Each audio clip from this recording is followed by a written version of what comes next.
എല്ലാവർക്കും കർത്താവിൻ്റെ ധന്യനാമത്തിലുള്ള സ്നേഹവും വന്ദനവും അറിയിക്കുകയാണ്. और यहाँ पर उपस्थित तमाम सभी को प्रभु यीशु मसीह में मेरा प्रेम और बंधन मैं आप तक पहुंचाता हूं. IPC ഗാന്ധിനഗർ ഗുജറാത്ത് ദൈവ സഭയ്ക്ക് കർത്താവിൻ്റെ ദാസൻ pastor Vijay Thomas family, IPC Gujarat state president pastor PA George അവറുകൾ കുടുംബം, മറ്റ് കർത്തൃദാസന്മാർ, പ്രിയമുള്ളവർ എല്ലാവർക്കും വന്ദനം പറയും. और गांधीनगर IPC कलीसिया की पासवान पास्टर विजय थॉमस, उस कलीसिया का हर एक सदस्य, और गुजरात स्टेट की प्रेसिडेंट पास्टर PA जॉर्ज, और बाकी जितना भी पासवान है, जितना भी विश्वासगण है, सभी को प्रभु यीशु मसीह के नाम में मेरा प्रेमी नमस्कार. ഈ സൂം കാലത്ത് പരിചയപ്പെട്ട് അടുത്ത സ്നേഹിതരായവരാണ് ഞാനും കർത്താവിൻ്റെ ദാസൻ റെഞ്ചു മാത്യുവും. ഞങ്ങളുടെ സ്നേഹബന്ധം ഒരു ആത്മീക ബന്ധമാണ്. കർത്താവിൻ്റെ ദാസൻ എപ്പോൾ ആവശ്യപ്പെട്ടാലും നിശ്ചയമായും ഇങ്ങനെ ശുശ്രൂഷകൾക്ക് ഞാൻ സംബന്ധിക്കാറുണ്ട്. അങ്ങനെ കരുതുന്നതിൽ, ശുശ്രൂഷകൾക്കുള്ള അവസരങ്ങൾ ക്രമീകരിക്കപ്പെടുന്നതിൽ ദൈവത്തെ സ്തുതിക്കുന്നു. പ്രത്യേക ഈ സൂം സമയത്ത് ദൈവം അദ്ദേഹത്തിന് കൊടുത്ത മീഡിയ കേപ്പബിലിറ്റീസും ഓപ്പർച്യൂണിറ്റീസും ഒക്കെ അനേകർ കർത്താവിൻ്റെ വചനം കേൾപ്പാൻ കർത്താവ് അദ്ദേഹത്തെ ഉപയോഗിക്കുന്നത് ഓർത്ത് ദൈവത്തെ സ്തുതിക്കുന്നു. പ്രത്യേക ഉള്ള നന്ദിയും വന്ദനവും പറയുന്നു. और इसी महामारी की समय पर मुझे आत्मिक तौर पर पहचान होने के लिए प्रभु कृपया किया हुआ एक अनुग्रहित भाई है, भाई रंचू मैथ्यू, और उनके प्रति मैं प्रभु का धन्यवाद देता हूं. उसके साथ साथ में इसी महामारी की समय पर उनको परमेश्वर ने इसी मीडिया के द्वारा परमेश्वर का वचन कई देशों तक पहुंचाने के लिए प्रभु उनको काबिलियत दिया है, कृपा दिया है. वो सोचकर भी प्रभु को मैं धन्यवाद देता हूं. जब जब उसने मुझे इस सेवकाई के लिए बुलाता है, आमंत्रण करता है, मैं खुशी के साथ आकर वचन की सेवकाई भी करता हूं. മുഖവരകൾ അത് മതി, നമുക്ക് വചനത്തിലേക്ക് പ്രവേശിക്കാം. शीर्षक तौर पर ज्यादा मैं कहना नहीं चाहता, वचन की ओर बढ़ना चाहता. ശമൂവേലിന്റെ ഒന്നാമത്തെ പുസ്തകം 1-ാമത് അധ്യായം അതിന്റെ 10-ാമത് വചനം. First Samuel chapter 1 verse 10. ശമൂവേലിന്റെ 1-ാമത് പുസ്തകം 1-ാം അധ്യായം അതിന്റെ 10-ാമത് വചനം. अब पहले शमूएल की पुस्तक उसका पहली अध्याय उसकी 10वीं आयत. നാം ഇങ്ങനെ വായിക്കുന്നു, ഞാൻ മലയാളത്തിൽ അത് വായിക്കുന്നു. അവൾ മനോവ്യസനത്തോടെ യഹോവയോട് പ്രാർത്ഥിച്ച് വളരെ കരഞ്ഞു. അവൾ മനോവ്യസനത്തോടെ യഹോവയോട് പ്രാർത്ഥിച്ച് വളരെ കരഞ്ഞു. पहले शमूएल पहली अध्याय उसका 10वीं आयत. वह मन में व्याकुल होकर यहोवा से प्रार्थना करने और बिलक बिलक कर रोने लगी.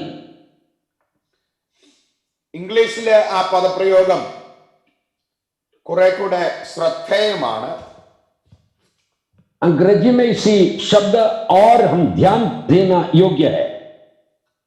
ഒരാളുടെ ഹൃദയത്തിലെ വേദന, മനസ്സിന്റെ ഭാരം വ്യക്തമാക്കുന്ന ചില പദപ്രയോഗങ്ങൾ അവിടെ ഉണ്ട്.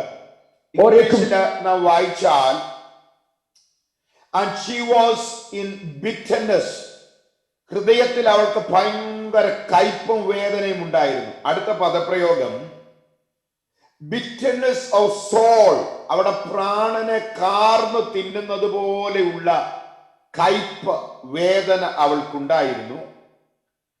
അവളുടെ പ്രാർത്ഥനയെ പറ്റി എഴുതിയിരിക്കുന്ന and she prayed to the Lord in anguish, സഹിക്കാൻ വയ്യാത്ത വേദനയിൽ അവൾ ദൈവത്തോട് പ്രാർത്ഥിച്ചു. മലയാളത്തിൽ അവൾ മനോവ്യസനത്തോടെ വളരെ കരഞ്ഞു എന്നേ പറയുന്നുള്ളൂ. എന്നാൽ ഇംഗ്ലീഷിൽ വായിച്ചാൽ അവിടെ ഉള്ളത്തെ പ്രാണനെ കാർന്നു തിന്നുന്ന ഒരു വേദന അവൾക്കുണ്ടായിരുന്നു. ആ ഭാരത്തോടെ അവൾ ദൈവത്തോട് പ്രാർത്ഥിച്ചു എന്ന് നാം കാണുവാനിടയാകുന്നു.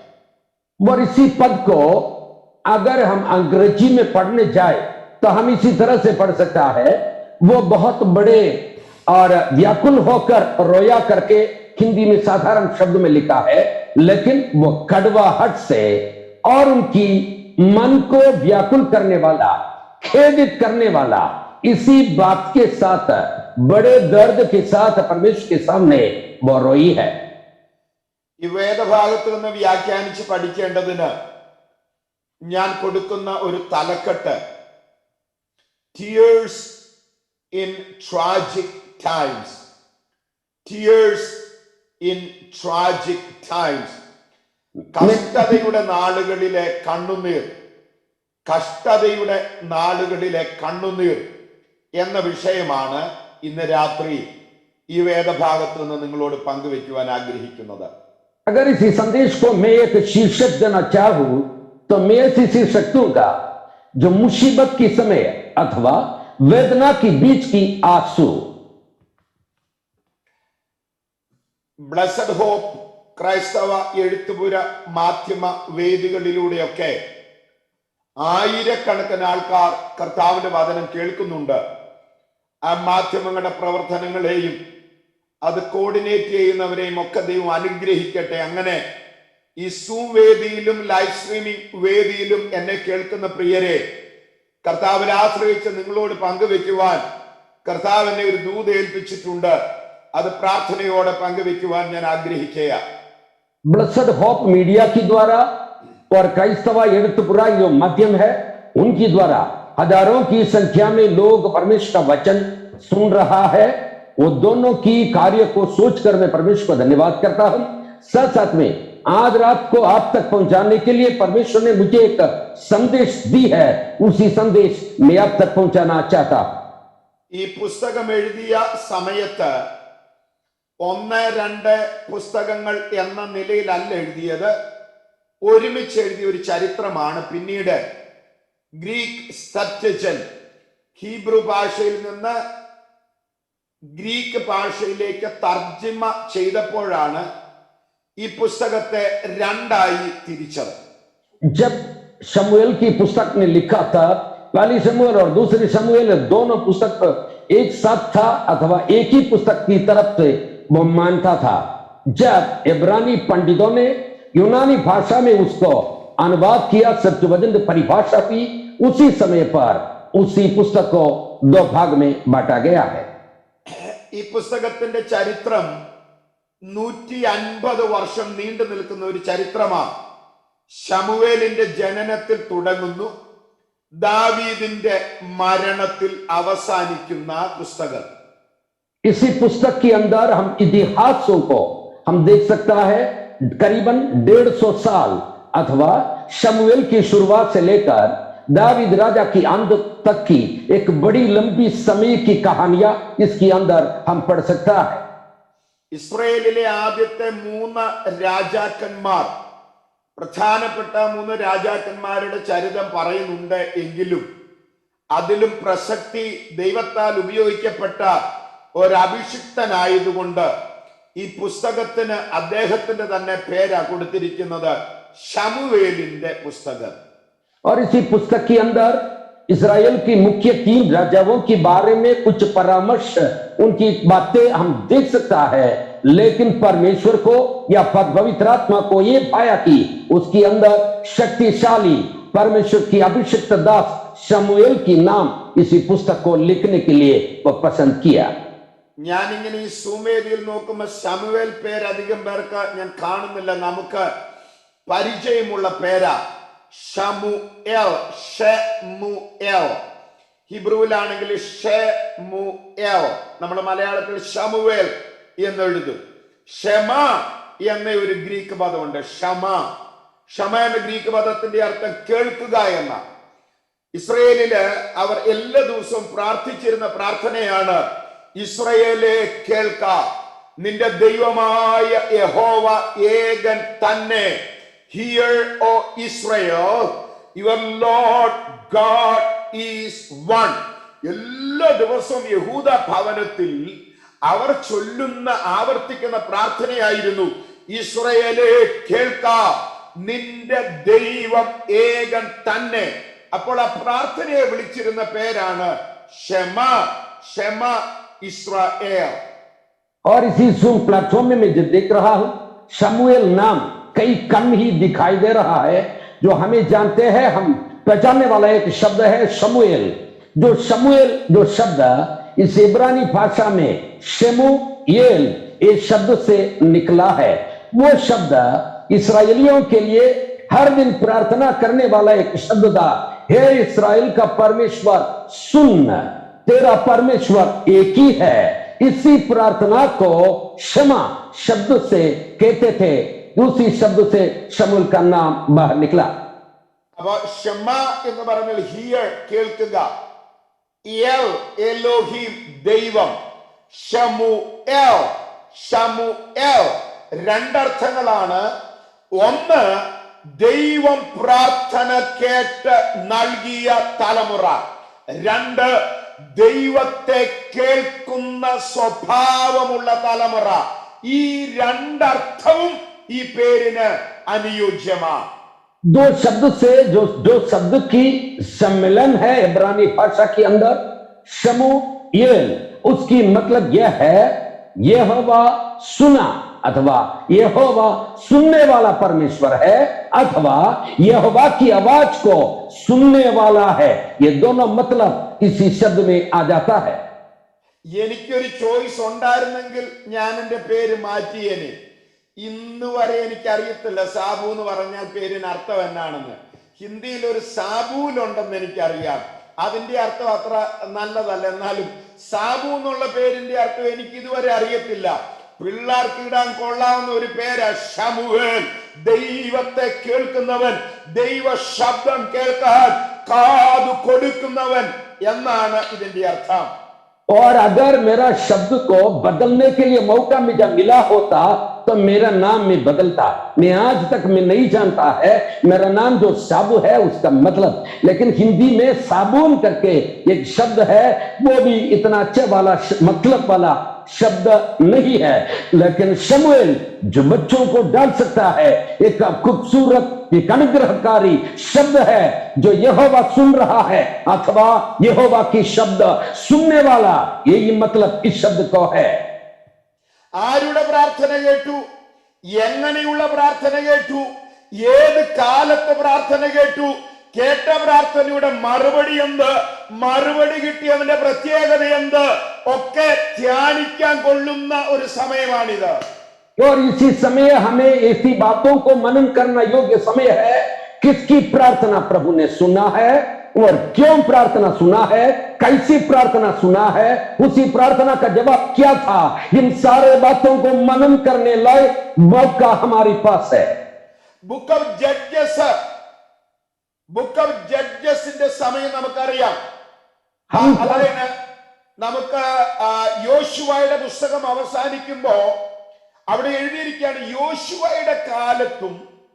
യോശുവയുടെ കാലത്തിന് ശേഷമുള്ള പിതാക്കന്മാരുടെ കാലത്തും ജനം ദൈവത്തെ അനുസരിച്ച് നടന്നു. മകനായ യോശുവ 110 വയസ്സുള്ളവനായി മരിച്ചു. അവന്റെ അവകാശ ദേശത്ത് അവനെ അടക്കി. യോസേഫിന്റെ അസ്ഥികളെയും അവർ അടക്കം ചെയ്തു. മനോഹരമായിട്ടാണ് യോശുവയുടെ പുസ്തകം അവസാനിക്കുന്നത്. हम जानते हैं न्यायाधीश की पुस्तकों की इतिहास के बारे में, वहां पर क्या चला था हम जानते हैं, लेकिन यहोशुआ की पुस्तक में हम देखिए वहां पर इस तरह से हम पाया जाता है, यहोशू की समय और यहोशू के साथ में जो लोग था उनकी समय, इस्राएल की चमत्कारों को देखा हुआ लोगों के समय, इस्राएल का लोग परमेश्वर का वचन सुना और परमेश्वर के वचन के अनुसार वो लोग चलते रहा। ശ്രദ്ധിക്കുക, ഇവിടെയൊക്കെ നിന്ന് ധാരാളം പറയാനുണ്ട്. ആ ജഡ്ജസ് ജോഷുവ അവസാനിച്ച് ജഡ്ജസ് തുടങ്ങുമ്പോ നാം കാണുകയാണ് മോസസ് ജനറേഷനിൽ നിന്ന് ജോഷുവ ജനറേഷനിൽ നിന്ന് ജൂഡ ജനറേഷൻ എന്ന് പറഞ്ഞ പ്രൈസ് ജനറേഷനാ. അവിടെ വന്നപ്പോഴേക്ക് നമുക്കറിയാം, അവിടെ ആ മോശുവയുടെ കാലത്ത് ദൈവപ്രവൃത്തി കണ്ടവരുടെ നാളുകളിൽ ജനം ദൈവത്തെ സേവിച്ച് നടന്നു. ജഡ്ജസിലേക്ക് വന്നപ്പോ ജനം ദൈവത്തിൽ നിന്ന് അകന്നുപോയി. हम जब देखते हैं इसी जगह पर हम देखते हैं मूसा का जमाना, वो मूसा का जमाना चल मिटे है। उसके बाद यहोशुआ की पीढ़ी आई, वो पीढ़ी भी चले गया। उसके बाद में यहूदा, उसका मतलब स्तुति है, स्तुति करने वाला लोग भी आया। लेकिन आने वाला पीढ़ी के बारे में यहोशुआ की पुस्तक के अंदर इस तरह से लिखा है, और परमेश्वर को नहीं जानते ऐसी एक पीढ़ी की ओर वो आगे बढ़ रहा है। ഇത് പ്രധാനപ്പെട്ടതാ 2:10 ആ പിതാക്കന്മാരും ദൈവത്തോട് ചേർന്നു. ജോഷുവയുടെ കൂടെ ഉണ്ടായിരുന്നവർ, ജോഷുവയെ ഔട്ട്ലിവ് ചെയ്തവർ, ജോഷുവയ്ക്ക് ശേഷം ജീവിച്ചിരുന്നവർ, അവരും ദൈവത്തോട് ചേർന്നു, അവരും മരിച്ചു. അത് കഴിഞ്ഞപ്പോൾ ദൈവത്തെ അനുസരിക്കാത്ത, ഭയപ്പെടാത്ത ഒരു ജനറേഷൻ വന്നു. और ये न्यायों की पुस्तक उसका 2 अध्याय उसके 10वीं आयत में इस तरह से लिखा है, और उसी पीढ़ी के सब लोग अपनी अपनी पितरों से मिल गया, जो कि बाद दूसरी पीढ़ी हुई, उसके लोग ना तो यहोवा को जानते थे और ना उस काम को जो उससे इस्राएलियों के लिए किया था ऐसा नहीं जानते हैं। एक पीढ़ी आगे निकला। ആ കാലത്തെ കുറിച്ച് വചനം പറയുന്നു, എന്റെ അഭിപ്രായമല്ല, വചനം പറയുന്നു 2:11, എന്നാൽ ഇസ്രായേൽ മക്കൾ യഹോവയ്ക്ക് അനിഷ്ടമായുള്ളത് ചെയ്തു. उसी पीढ़ी के बारे में 2 अध्याय उसके 11 आयत में इस तरह से लिखा है, इसलिए इस्राएली बात करने लगा जो यहोवा की दृष्टि में बुरा है। ഓരോരുത്തൻ ബോധിച്ചതുപോലെ നടന്നു. People walked in their own ways. അവരവർക്ക് ഇഷ്ടമുള്ള വഴികളിൽ നടന്നു. ഒരു നിമിഷം വെയിറ്റ് ചെയ്യാം, ഒരു ടെക്നിക്കൽ ഡിഫിക്കൽറ്റി ഉണ്ട്. It's okay. हर एक व्यक्ति अपनी मनमानी से चलने वाला एक पीढ़ी। ശ്രദ്ധിക്കണേ, ഇങ്ങനെയുള്ള ഒരു കാലത്ത് ദൈവത്തെ പ്രവർത്തി കണ്ട, യോശുവയുടെ കൂടെ നടന്ന, ആരാധനയുടെ വില അറിയാവുന്ന, ദൈവത്തെ സേവിച്ച ഒരു ജനറേഷൻ മരിച്ചു. ജോഷുവയ്ക്ക് ശേഷം ജീവിച്ചിരുന്നവർ മരിച്ചു. അത് കഴിഞ്ഞപ്പോൾ അവർക്കൊരു പ്രോപ്പർ ലീഡർ ഇല്ല. ദൈവത്തിന് അനിഷ്ടമായുള്ളത് ചെയ്തു. ഓരോരുത്തർ അവനവന് ബോധിച്ച വഴിയിൽ നടന്നു. ഇങ്ങനെ അന്ധകാര നിബിഡമായ ഒരു പ്രതീക്ഷയില്ലാത്ത ഒരു കാലത്ത് ഹന്ന എന്ന ഒരുവന്റെ കണ്ണുനീര് ദൈവം കേട്ടെങ്കിൽ, നമ്മുടെ കഷ്ടതയുടെ, നമ്മുടെ ഇരുട്ടിന്റെ, പ്രതീക്ഷയില്ലാത്ത നാളുകളിൽ പോലും മനമുരുകിയുള്ള പ്രാർത്ഥനയ്ക്ക് ചെവി കൊടുക്കുന്ന ഒരു ദൈവത്തെയാണ് നാം സേവിക്കുന്നത്. उसी पीढ़ी के बारे में किस तरह से लिखा है, मूसा के जो पीढ़ी मर मिटे है, यहोशुआ का पीढ़ी भी मर मिटा है। जिन्होंने उसी चमत्कार को देखा था, सारे लोग चले गया। और इस तरह से लिखा है, अपनी हर एक व्यक्ति अपनी अपनी हर एक व्यक्ति को जो ठीक जान पड़ता था वही रास्ता पर चलने वाला पीढ़ी, जो परमेश्वर को छोड़कर जाने वाला पीढ़ी। लेकिन इन पीढ़ी की बीच में भी एक व्यक्ति अगर उसका मन पिघला कर रोने लगे, उसी बात को सुनने वाला एक परमेश्वर को हम सेवा करते हैं, ऐसे परमेश्वर है वो सोचकर मैं प्रभु का धन्यवाद देता। ഞാൻ പലപ്പോഴും പറയാറുള്ളത് പോലെ ആവേശമല്ല പ്രസംഗിക്കുന്നത്, വചനം വ്യാഖ്യാനിച്ചാണ് പഠിക്കേണ്ടത്. ഏത് കാലത്താണ് നമുക്ക് തിരിയാം. 1-ാം അധ്യായത്തിന്റെ 1-2 വാക്യങ്ങളിലൂടെ വായിക്കുന്നു. 1-ാം അധ്യായത്തിന്റെ ആദ്യത്തെ പാഠം നാം അവിടുന്ന് പഠിക്കുന്നു. 1-ാം അധ്യായം 1-2 വാക്യങ്ങൾ. എഫ്രൈം മലനാട്ടിലെ സോഫിമിത്ത് എൽക്കാന എന്ന് പേരുള്ള ഒരു പുരുഷനുണ്ടായിരുന്നു. അവൻ എലീഹുവിന്റെ മകനായ യെരോഹാമിന്റെ മകനായിരുന്നു. എലീഹു എഫ്രൈമിനായ സൂഫിന്റെ മകനായ തോഫുവിന്റെ മകനായിരുന്നു. എൽക്കാനയ്ക്ക് 2 ഭാര്യമാരുണ്ടായിരുന്നു. ഒരുത്തിക്ക് ഹന്ന എന്നും മറ്റവൾക്ക് പെനീന എന്നും പേർ. मैंने कई बार इस तरह से कहता है, परमेश्वर को वचन से ही पूरी तरह से और उसको मपकर वचन की गहराई से कहना चाहिए। खाली बाहर से हम उतावली से बताना ये नहीं है। वो समझने के लिए पहली समूएल की पहली पुस्तक उसका पहली और दूसरी आयत में इस तरह से लिखा है, एफ्राइम की पहाड़ी देश में रामा तुम सफीम नगर का निवासी एल्काना नामक एक पुरुष था। वह एफ्रेमी था और सूब के पुत्र तोहू का परपोता, एलीहू का पोता और यहोराम का पुत्र था। उसको 2 पत्नियां थी। एक का नाम हन्ना और दूसरे का पनीना था। पनीना का 2 बालक हुए, परंतु हन्ना का कोई बालक नहीं हुआ। ഒന്നാമത്തെ പാഠം ഇതാണ്. ഈ സൂം കാലത്ത് പറ്റിയൊരു പാഠമാണ്. God's zoom in on sensitive people. God's zoom in on sensitive people. Zoom എന്ന് പറഞ്ഞാൽ എന്താ? ദൂരത്തുള്ള ഒരു ഒബ്ജക്റ്റിനെ അടുത്ത് കാണിക്കുന്ന ഒരു ഡിവൈസ്. സൂം നമ്മുടെ ക്യാമറയിലൊക്കെ സൂം ചെയ്യുമല്ലോ. നല്ല ലെൻസുള്ള ക്യാമറയാണ്, സൂം ചെയ്യാം. ദൂരത്തുള്ള ഒബ്ജക്റ്റിനെ സൂം ചെയ്യുകയാ. സ്വർഗസ്ഥനാകുന്ന ദൈവം, സർവശക്തനാകുന്ന ദൈവം ഈ ഇരുട്ടും ഈ കഷ്ടതയും ഈ വേദനയും ഈ പ്രയാസങ്ങളും ഈ ആരാധനയില്ലാത്ത പ്രയാസഘട്ടത്തിൽ ഒരു ഗ്രാമത്തിലെ കൊച്ചു വീട്ടിലേക്ക് ഉയരത്തിലെ ദൈവ സൂമിൻ ചെയ്ത് ഇറങ്ങി വരികയാണ്. ഇന്ന് രാത്രി മനസ്സിലാക്കണം.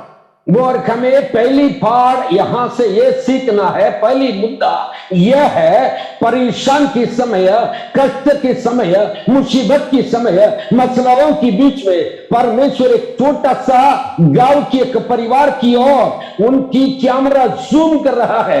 जूम का मतलब यह होता है, हमारा कैमरा को पूरी तरह से उसको निशाना बना करके वहीं पर परमेश्वर उत्तर करा रहा है। ഇസ്രായേൽ ജനം കൃഷി ചെയ്യും. അതിന്റെ ഫലം എടുക്കാനാകുമ്പം വല്ലവരും വന്ന് എടുത്തുകൊണ്ടുപോകും. സ്വന്തം വീട്ടിൽ താമസിക്കാൻ പറ്റത്തില്ല. ഭയപ്പെട്ട് ഓടി മലകളിൽ പോകും, ഗുഹകളിൽ താമസിക്കും.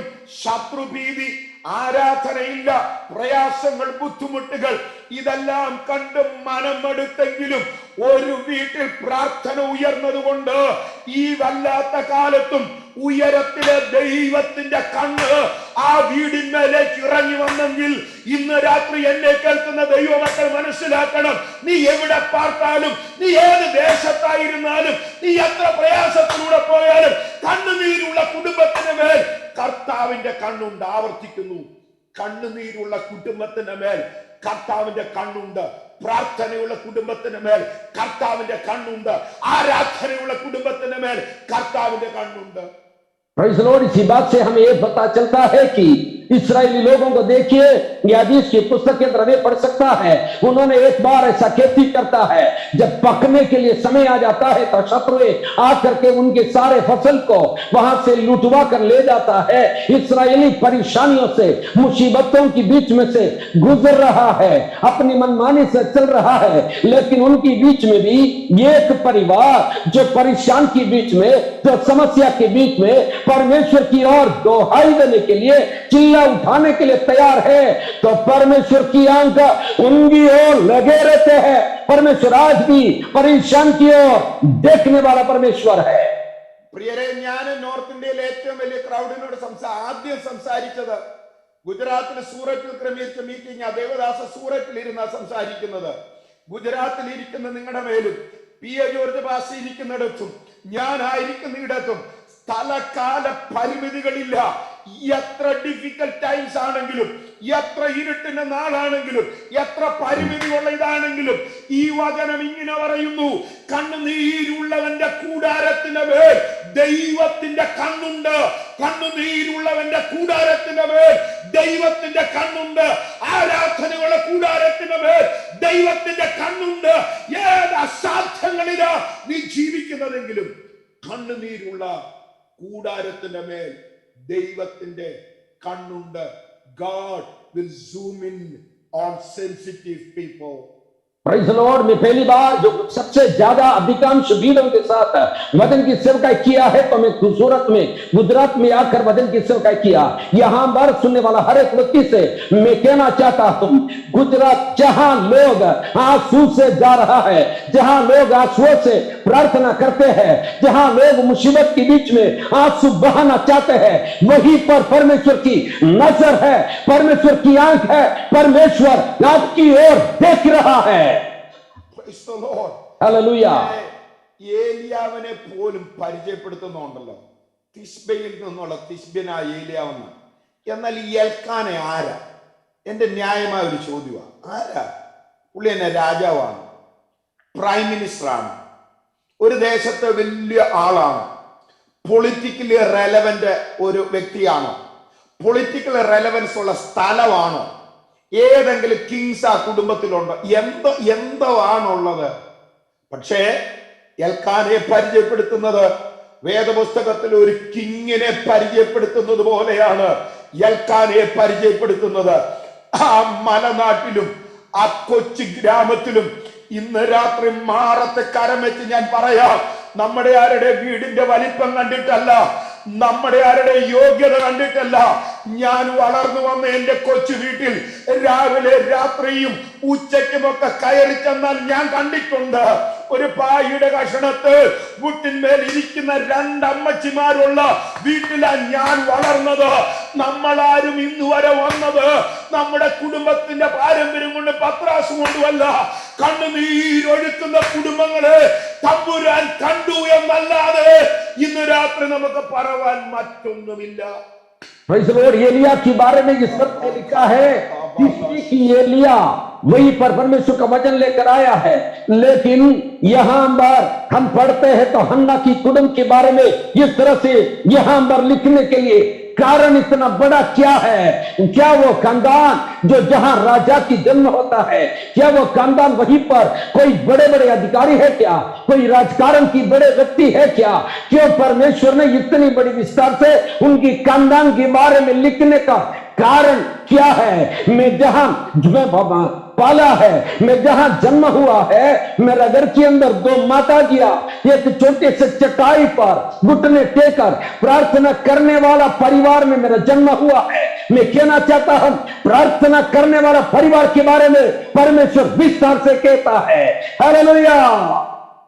വളർന്നു വന്ന കാലത്ത് അപ്പനും അമ്മയ്ക്കും കൂടെ ഒരു കൊച്ചുമുറി, രണ്ടമ്മച്ചിമാര്, അവർക്കൊരു കൊച്ചുമുറി, പിന്നെ ഒരു മുറി എന്ന് പറയാം, അതുപോലെ ഒരു ക്രമീകരണമാണ്. मैंने जब यहाँ पर पाला है, मैंने जहाँ पर बड़ा हुआ, അമ്മച്ചിമാർ ആരുടെയും കൂടെ കിട്ടുന്ന സൗകര്യത്തിലാ കിടന്ന് ഉറങ്ങിയത്. ഈ പൊതുവേദിയിലെ കഷ്ടപ്പാടും ഞെരുക്കമൊന്നും പറയുന്നില്ലെങ്കിലും ഇന്ന് രാത്രി കണ്ണുനീരോടെ എനിക്ക് പറയാൻ കഴിയും, ഹല്ലേലൂയ, കണ്ണുനീരുള്ള ചില വീടുകളെ കർത്താവ് കണ്ടതുകൊണ്ടാ ഈ രാത്രി നമ്മളൊക്കെ ഇവിടെ വന്ന് നിൽക്കുന്നത്. അല്ലാതെ ജീവിതത്തിൽ നമുക്ക് പുകഴാനൊന്നുമില്ല. എന്റെ കേൾക്കുന്ന ചിലരോട് ഒരു ദൂത് വിളിച്ചു പറയാൻ ഇന്ന് രാത്രി ദൈവാത്മാവ് പ്രേരണ തരുന്നത് കൊണ്ട് ഞാൻ പറയുക, നിന്റെ പടവും പത്രാസും കണ്ടല്ല ദൈവം കുനിഞ്ഞു നോക്കുന്നത്. നിന്റെ വീട്ടിൽ നിന്ന്, നിന്റെ മുറിയിൽ നിന്ന്, നിന്റെ ഭവനത്തിൽ നിന്ന്, നിന്റെ ആരാധന, നിന്റെ ശുശ്രൂഷയിൽ നിന്ന് ഒരൽപ്പം കണ്ണുനീരിറ്റ് വീണാൽ അത് ഉയരത്തിലിരുന്ന് കാണുന്ന ഒരു ദൈവമുണ്ട്.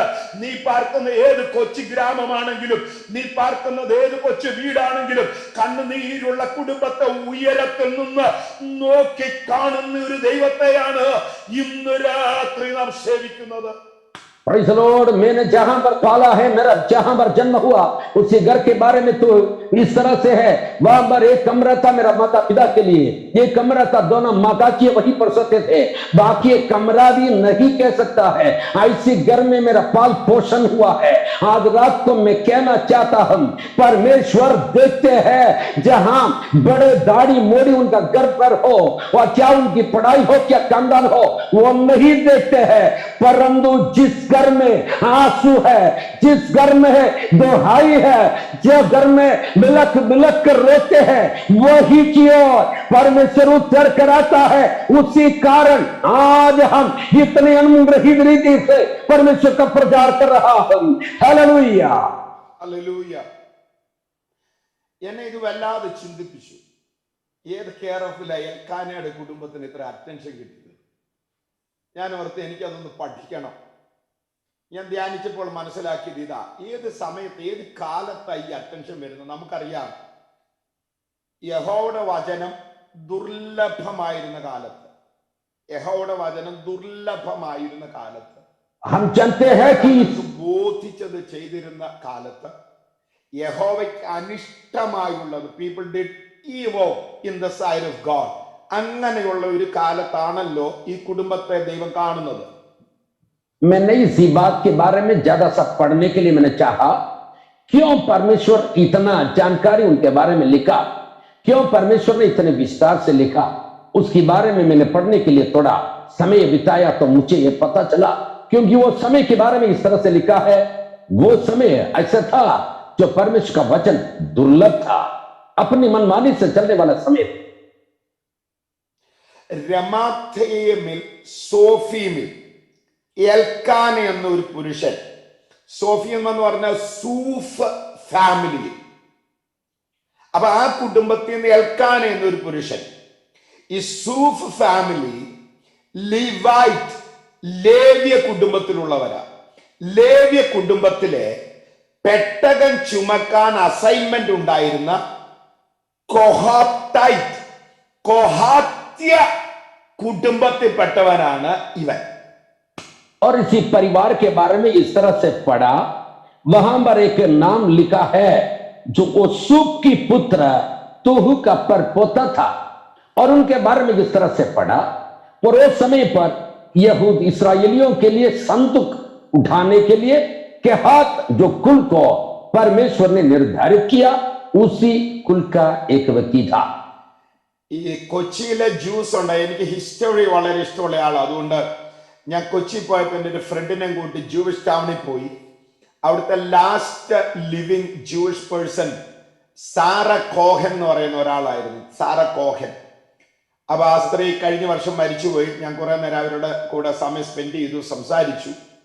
അപ്പൊ ഈ കോഹൻ എന്നുള്ള ലാസ്റ്റ് നെയിം ഒക്കെ കൊഹാത്തിൽ നിന്ന് വന്നതാ. നമുക്കറിയാം, പെട്ടകം ചുമക്കാൻ നിയോഗിക്കപ്പെട്ടവരാ. ദൈവത്തിന്റെ പരിശുദ്ധാത്മാവ് എന്നോട് ഇടപെട്ടത്, ഒരു കാലത്ത് കർത്താവിന്റെ നാമത്തിന് വേണ്ടി പെട്ടകം ചുമക്കാനും കർത്താവിന്റെ മഹത്വം കാര്യം ചെയ്യാനും നിന്ന ഒരു തലമുറയിലെ ജനറേഷനെ തമ്പുരാൻ മറന്നു പോകത്തില്ല, മറന്നു പോയിട്ടില്ല. നമ്മൾ മനസ്സിലാക്കണം. ഹല്ലേലൂയ. ഒരിക്കലെങ്കിലും കർത്താവിന് വേണ്ടി നീ നിലകൊണ്ടാൽ, ഒരിക്കലെങ്കിലും ദൈവരാജ്യത്തിന് വേണ്ടി നീ നിലകൊണ്ടാൽ, ജീവകാലം മുഴുവനും ആ വിശ്വസ്തത തമ്പുരാൻ നിന്നോട് ഓർക്കും. ഏത് ഇരുട്ടുള്ള നാളുകളിലും നിനക്ക് വേണ്ടി തമ്പുരാൻ ഇറങ്ങി വരും. ഇന്ന് രാത്രി നാം മനസ്സിലാക്കണം.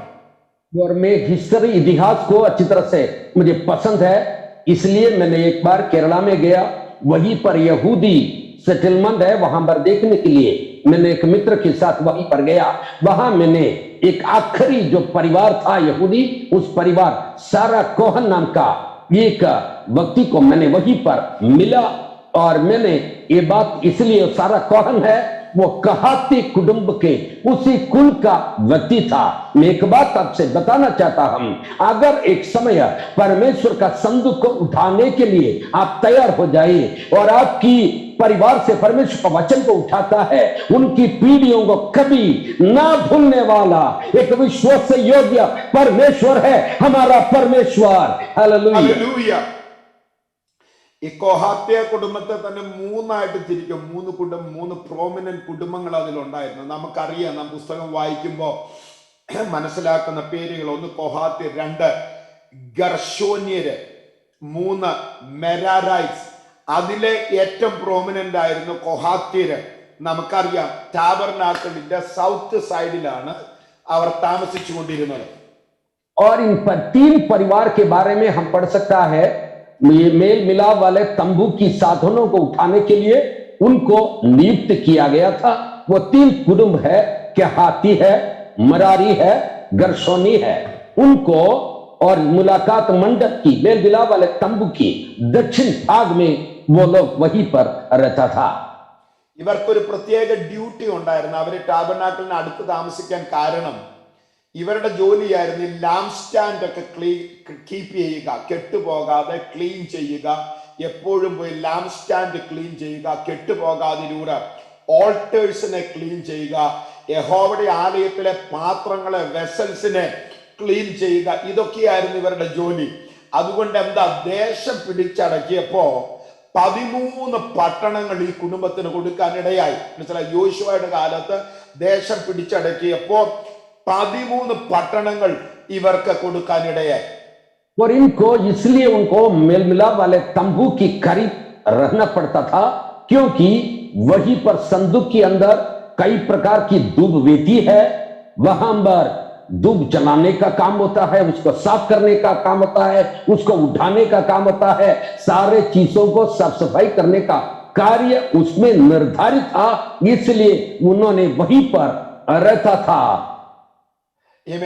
നമുക്കറിയാം ഈ പുസ്തകം അവസാനിക്കുമ്പോൾ പെട്ടകം കൊണ്ടുവരാൻ പിന്നെ 120 കൊഹാത്യരെ ഡേവിഡ് ചൂസ് ചെയ്യുന്നുണ്ട്. ഈ പുസ്തകത്തിന്റെ ഒടുവിലേക്ക് വരുമ്പോ ഞാൻ പറഞ്ഞതിന്റെ താല്പര്യം എന്താണെന്ന് ചോദിച്ചാൽ എന്റെ ഇൻട്രസ്റ്റ് ഇതായിരുന്നു.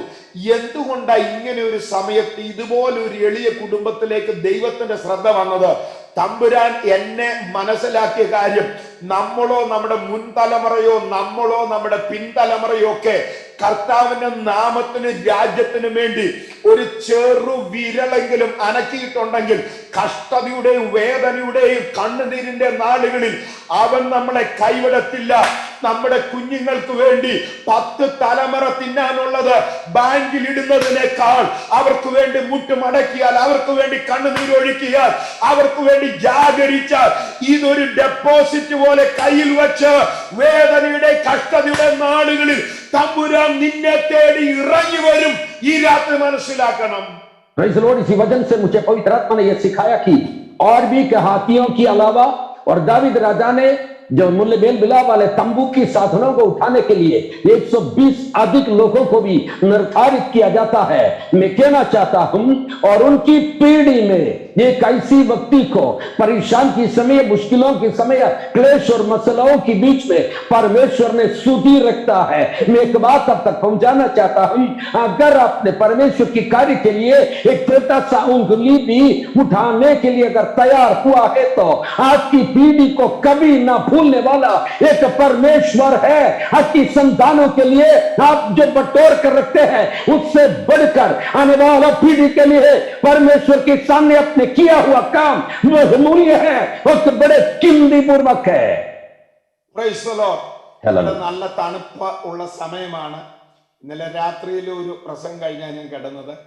ഇത് തീർന്ന ഉടനെ ഗൾഫിൽ വേറൊരു മീറ്റിംഗ് ഉണ്ട്. എങ്കിലും എൻ്റെ ശബ്ദത്തെയും കൂടെ സഹായിക്കുന്ന ട്രാൻസ്ലേഷൻ ഉണ്ട്. കർത്താവിന്റെ ദാസനോട് നന്ദി പറയുന്നു. ഇത് ട്രാൻസ്ലേറ്റ് ചെയ്യണ്ട, നമുക്ക് മുന്നോട്ട് പോകാം. ആദ്യമേ ഞാൻ പറഞ്ഞത്, ഒരു ഡിഫിക്കൽട്ട് ടൈമിലാണ് ഒരു ഡിവൈൻ വോയിസ് ഉണ്ടാകുന്നത്. ഒന്ന്. രണ്ടാമത്തെ പാഠത്തിലോട്ട് പോവുക.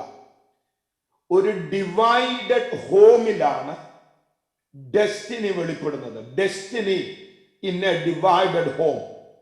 നമ്മളെല്ലാവരും വിചാരിക്കും പെർഫെക്റ്റ് ആയ സമയത്തും പെർഫെക്റ്റ് ആയ ഇടത്തുവേ ദൈവം ഇടപെടത്തുള്ളെന്ന്. അല്ല. ഒന്ന് നമ്മൾ പഠിച്ചു, ഒരിക്കലും ഒരു പോസിബിൾ ആയ നല്ല സമയമല്ലായിരുന്നു എൽക്കാനയുടെ കുടുംബം. ഇനി ആ ഫാമിലിയെ നമ്മളൊന്ന് പഠിക്കാൻ പോവുകയാണ്. ആരെങ്കിലും ലെസൺ എഴുതുന്നുണ്ടെങ്കിൽ രണ്ടാമത്തെ ലെസൺ എഴുതാം. Destiny in a divided home. Destiny in a divided home. 2 മുതൽ 7 വരെയുള്ള വാക്യങ്ങളാണ് ഞാൻ വായിക്കുന്നില്ല, പറയാം. दो बातों को, दो मुद्दा मैंने आपको यहां पर रखा है। अगर आप लिखते हैं तो इसी बात को आप लिखे ले लीजिए। पहली बात यह है कि परमेश्वर दर्दों के बीच में, दुखों के बीच में परमेश्वर की नजर हमारे ऊपर है, जो प्रार्थना करते उस परिवार के ऊपर। दूसरी बात यह है कि परमेश्वर की कार्य यानी अच्छा भविष्य ऐसे परिवारों में प्रकट होते आ रहा है जो बिखरा हुआ हालत में हो। ഈ കുടുംബജീവിതത്തിൽ ദൈവത്തെ പ്രസാദിപ്പിക്കണം. കുടുംബജീവിതം പ്രധാനമാണ്. കുടുംബമാണ് ആദ്യത്തെ യൂണിറ്റ്. ഇതെല്ലാം ഞാൻ മനസ്സിലാക്കുന്നു. പക്ഷെ നമ്മുടെ ഫാമിലി ലൈഫിന്റെ ഗ്രേറ്റ്നെസ് കൊണ്ടോ പെർഫെക്റ്റ്നെസ് കൊണ്ടോ ഒക്കെയാണ് പലപ്പോഴും ദൈവം പ്രവർത്തിക്കുന്നത്. ഈ ഫാമിലി ഒന്ന് നോക്കിക്കേ. और परिवार के बारे में मैं बहुत सारे बात को जानता हूं। मैं कहता हूं परिवार के अंदर ही परमेश्वर कार्य करता है। अच्छा परिवार हमेशा चाहिए, लेकिन देखिए यहां पर एक परिवार बिखरा हुआ, टूटा हुआ हालत में है। കുഞ്ഞുങ്ങളുടെ വിഷയത്തിൽ വേദന അനുഭവിക്കുന്നവരുണ്ട്. ഹസ്ബൻഡ് വൈഫിന്റെ ഹെൽത്ത് ഇഷ്യൂസിൽ പ്രയാസങ്ങൾ അനുഭവിക്കുന്നവരുണ്ട്. പ്രതീക്ഷിക്കുന്നത് പോലെ സാഹചര്യങ്ങൾ പോകുന്നില്ല എന്ന് കരുതുന്നവരുണ്ട്. ഞാനൊരു പാസ്റ്റർ അല്ലേ, എത്രയോ കുടുംബങ്ങളെ കാണാറുണ്ട്, ഇടപെടാറുണ്ട്. എത്രയോ ഫാമിലീസ് ഈ നാളുകളിൽ പെയിനിലൂടെ കടന്നു പോകുന്നുണ്ട്. और हम देखते हैं ऐसे परिवार है हमारे बीच में जो बच्चों के बारे में वो सोचते हैं, रोते हैं, और पत्नियों के बारे में वो चिंतित है, परेशान है, समस्या है, पति के बारे में है। कई परिवार में कई समस्या से गुजर रहा है। इन दिनों में एक पासवान होने के कारण कई परिवार की तबाही या तनाव की बारे में मैं जानता हूं। ഇവിടെ ഈ പുള്ളിക്ക് 2 ഭാര്യമാരാ ഉള്ളത്. देखिए, इसी व्यक्ति को 2 पत्नियां हैं। ഈ ഭാര്യമാർ ബലഹീനപാത്രങ്ങളാണ്, അവരുടെ കൂടെ വിവേകത്തോടെ വസിക്കണമെന്നൊക്കെ പുതിയ നിയമം പറയുന്നുണ്ട്. ഭർത്താക്കന്മാരും തീരെ ബലഹീനപാത്രങ്ങളുള്ളവരെ ഞാൻ കണ്ടിട്ടുണ്ട്, വലിയ ബോധവും വിവരവും ഇല്ലാത്തവരെ കണ്ടിട്ടുണ്ട്. അത്രയൊക്കെ പറഞ്ഞ് ഞാൻ അവിടെ നിർത്തുക. എളുപ്പമൊന്നുമല്ല ഒരു ഭാര്യയുടെയും ഭർത്താവിന്റെയും കൂടെ ജീവിക്കുക. ഇവിടെ ഒന്നിന്റെ കൂടെ തന്നെ ജീവിക്കുന്നത് വളരെ പ്രയാസമുള്ള കാര്യമാണ്. അപ്പൊ പാർട്ടിക്ക് ഇവിടെ 2 ഭാര്യമാരുണ്ട്, അതും പറഞ്ഞ് ഞാൻ തൽക്കാലം അവിടെ നിർത്തുക. उसी बात को हम देखिए, और पत्नियों के बारे में लिखा है वो तो बलहीन पात्र है, इसलिए बुद्धि के साथ में वे के साथ उनके साथ रहना। लेकिन मैं आपसे कहना चाहता हूं, केवल ऐसी भी पतियों को भी मैंने देखा है, वो भी दुर्लभ दुर्बल है, बलहीन है, उनको भी कई प्रकार की समस्या से गुजरने वाला है। एक पत्नी को संभालना मुश्किल है, एक पति के साथ रहना मुश्किल है। देखिए, यहां पर इनको 2 पत्नियां हैं। ഉണർവ് മാത്രം പ്രസംഗിച്ചാൽ പോരാ, ഉപദേശം കൂടെ പറയണം. വേദപുസ്തകത്തിൽ ഒരിടത്തും ഒന്നിലധികം ഭാര്യമാരെ വിവാഹം ചെയ്യുന്നതിന് ദൈവത്തിന്റെ വചനം അനുവാദം കൊടുത്തിട്ടില്ല. എന്നാൽ ഇവിടുത്തെ ആദ്യത്തെ ഭാര്യ ഹന്നായാണ്. ഒരു കൾച്ചറൽ ടെൻഡൻസി ഉണ്ടായിരുന്നു. ആദ്യത്തെ ഭാര്യയിൽ കുഞ്ഞുങ്ങളില്ല എങ്കിൽ മറ്റൊരാളെ വിവാഹം ചെയ്യുക എന്നൊരു കൾച്ചറൽ അണ്ടർസ്റ്റാൻഡിംഗ് ഉണ്ടായിരുന്നു. അല്ലാതെ ഒരിടത്ത് പോലും ദൈവം നേരെ അനുവാദം കൊടുത്തിട്ടില്ല. അതാകാം ഹാനായ്ക്ക് കുഞ്ഞുങ്ങൾ ഉണ്ടാകാതിരുന്നത് കൊണ്ടാകാം പെനീന എന്ന ഒരാളും കൂടെ ഇദ്ദേഹത്തിന് ഭാര്യയായിട്ടുണ്ടായിരുന്നു. और हमेशा जब बेदारी के बारे में प्रचार करके आगे बढ़ते हैं वो नहीं, उसके साथ साथ में बाइबल के खरे उपदेशों को भी देना अनिवार्य है। बाइबल के हर एक पन्नों को पलटकर हम देखिए, कभी भी 2 पत्नियों से शादी करने के लिए अनुमति बाइबल नहीं देते हैं। परंतु यहां पर हम क्यों दिखाई देते हैं? क्योंकि पहली पत्नी वो हन्ना थी। पहली पत्नी में अगर बच्चा नहीं होते तो दूसरा पत्नी को ले सकता है। ऐसा एक सांस्कृतिक रीति रिवाज वो ही देश में था, इसलिए हो सकता है को 2 पत्नियों को रखा। ഓക്കെ, ഇനി ഞാനും ട്രാൻസ്ലേറ്റ് ചെയ്യുന്നവരും ഞങ്ങൾ 2 പേരും കൂടെ ഇനി ഒരു ഒറ്റ പോക്ക് പോവുക, കൂടെ നിൽക്കണം. എങ്കിലേ നമുക്ക് ഇത് എവിടെയെങ്കിലും ഒന്ന് എത്തിക്കാൻ പറ്റത്തുള്ളൂ. Praise the Lord. അപ്പൊ ഇങ്ങനെയുള്ള ഒരു വീട്ടില് ഇവര് തമ്മിൽ നല്ല അണ്ടർസ്റ്റാൻഡിങ്ങിലായിരുന്നു? അല്ല. സ്തോത്രം. ഇവരെപ്പോഴും പ്രോബ്ലം ഉണ്ട്, വ്യസനിപ്പിക്കും, മുഷിപ്പിക്കും. എന്നാൽ ഏറ്റവും പ്രോബ്ലം കൂടുന്നത് ആരാധനയുടെ സമയത്താണ്. മനസ്സിലായോ? എപ്പോഴും പ്രോബ്ലം ഉണ്ട്. എന്നാൽ വർഷത്തിൽ ഒരിക്കൽ സൈന്യങ്ങളുടെ യഹോവയെ ആരാധിക്കാൻ പോകുന്ന സമയമാകുമ്പോൾ ഇതുവരെ ഇല്ലാത്ത പ്രശ്നം മുഴുവനും ഉണ്ടാകും. അത് നമുക്ക് എല്ലാവർക്കും അറിയാം. തിങ്കളാഴ്ച തൊട്ട് വെള്ളിയാഴ്ച വരെ ഭയങ്കര ഒരു കുഴപ്പമില്ല. സ്തോത്രം. ഞാൻ പൊതുവേദിയിലാണ് പറയുന്നത്. ശനിയാഴ്ചയാകുമ്പോൾ ഇല്ലാത്തതെല്ലാം കൂടെ കയറി വരും. ശനിയാഴ്ച രാത്രിയാകുമ്പോൾ പിന്നെ പറയണം. ഞായറാഴ്ച രാവിലെ ആരാധനയ്ക്ക് വേണ്ടി പോകുന്ന വഴിക്ക് ബാക്കി ഇത്രയൊക്കെ പറഞ്ഞ് ഞാനിന്ന് നിർത്തുക. ഇല്ലാത്ത പ്രശ്നം മുഴുവനും ആരാധനയുടെ സമയം വരുമ്പോൾ തലമുക്കി വരും. बड़ी सी बात को हम ये समझ सकता है, उनकी परिवार में कई समस्या थी, कई परेशानियां थी, लेकिन जब परेशानी शिखर पर होता है, बढ़ता है, तब जो आराधना में जाता है, आराधनालय में आता है, तभी हम देखते हैं कई परिवारों में समस्या तो सोमवार से लेकर शनिवार तक है, लेकिन समस्या एकदम शिखर पर उसकी शीघ्रता से ज्यादा बढ़ता है, रविवार की आराधना के दिन में हो जाता है। ഇവൾ ചെയ്തത് വ്യസനിപ്പിച്ചു, മുഷിപ്പിച്ചു. ഒരല്പം സൈക്കോളജിക്കലായിട്ട് സംസാരിക്കുക. ഒന്നാമത് ഒരു dysfunctional family, 2 divided family, 3 depressed family. ഇത് അവളിൽ ഡിപ്രഷൻ ഉണ്ടാക്കി. ഇന്നത്തെ സൈക്കോളജിസ്റ്റ് ആണെങ്കിൽ അവരുടെ ഡയഗ്നോസിസ് ഇതാണ്, ക്ലിനിക്കൽ ഡിപ്രഷൻ.